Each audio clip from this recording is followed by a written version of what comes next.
मैं आपका अपने यूट्यूब चैनल पे स्वागत करता हूँ।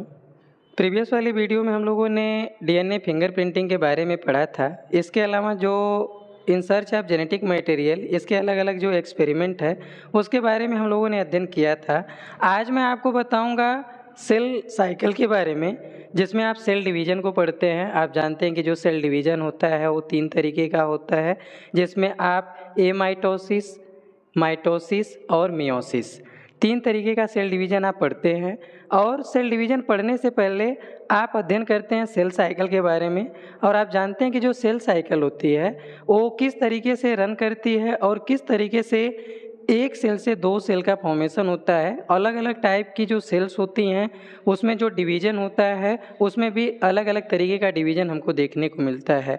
तो आज मैं आपको 3D एनिमेशन की सहायता से जो आपकी सेल साइकिल है उसके साथ ही किस तरीके से डिवीज़न होता है और एक सेल डिवाइड होने में कितना समय लेती है उसको लेकर के आज मैं आपसे बात करूंगा।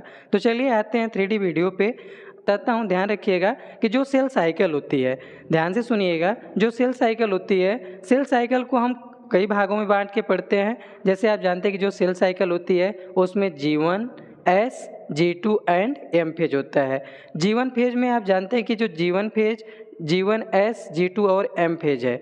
ये सब सारी जो अलग अलग फेजेज हैं इसमें आप जानते हैं कि टोटल G1, S और G2 को हम मिला के क्या कहते हैं, इंटरफेज कहते हैं।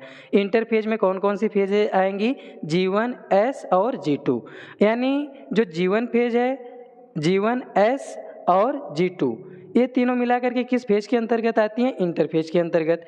इसके अलावा जो आपका लास्ट फेज होता है जिसे एम फेज यानी माइटोसिस फेज कहते हैं या डिवीजन वाला फेज कहते हैं, वो अलग से है। तो जो टोटल आपकी सेल साइकिल है जो अलग अलग भागों में डिवाइड है अलग अलग नाम से, जैसे इंटरफेज G1 है जिसे ग्रोथ फेज कहते हैं।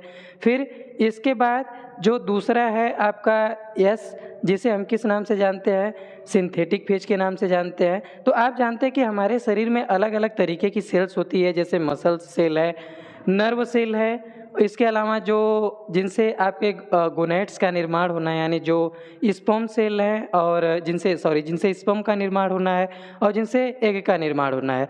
तो इस तरीके से अलग अलग टाइप की सेल्स हमारे शरीर में पाई जाती है और अलग अलग तरीके का डिवीजन भी हमें देखने को मिलता है। तो यस फेज में जो दूसरा फेज था उसे हम कहते हैं सिंथेटिक फेज, यानी पहले को ग्रोथ फेज जिसे आपने जीवन कहा, दूसरे को यस फेज जिसे आपने सिंथेटिक कहा, और तीसरा आपका G2 फेज जिसे ग्रोथ या गैप फेज कहते हैं। इन तीनों को मिला करके सम्मिलित रूप से हम इंटरफेज कहते हैं। और जो लास्ट वाला फेज है जिसे हम एम फेज के नाम से जानते हैं, इसे माइटोसिस फेज कहते हैं। याद रखिएगा, जो टोटल टाइमिंग है सेल डिवीजन की जिसे एम फेज आप कहते हैं, इसमें जो समय लगने वाला है टोटल सेल डिवीजन में 24 घंटे लगने वाला है। लेकिन ज़्यादातर समय आपके G1, S और G2 फेज में लगना है, जिसमें एम फेज जो होता है इसमें फाइनली क्या होती है, सेल 2 भागों में डिवाइड हो जाती है। इसके अलावा आपको मैंने बताया कि जो अलग अलग फेज हैं G1, S और G2, ये आपका टोटल टाइम का लगभग 90% से ज़्यादा का समय आपका G1, S और G2 फेज लेती हैं। जब हम पढ़ते हैं माइटोसिस फेज के बारे में, तो माइटोसिस फेज में आप जानते हैं कि और जो फेज है उसमें आपका पहला जो है उसे इंटरफेज हमने पढ़ लिया, फिर प्रोफेज, मेटाफेज, एनाफेज और टीलोफेज, ये सब के सब जो फेज है एक इसमें पढ़ते हैं हम एम फेज में। तो इस तरीके से जो पूरी एक सेल साइकिल है उसमें अलग अलग स्टेप में किस तरीके से सेल डिवाइड होती है, किस किस फेज से गुजरती है और सेल में क्या क्या चेंजेस आते हैं, इसको हम पढ़ेंगे अलग अलग डिवीज़न में।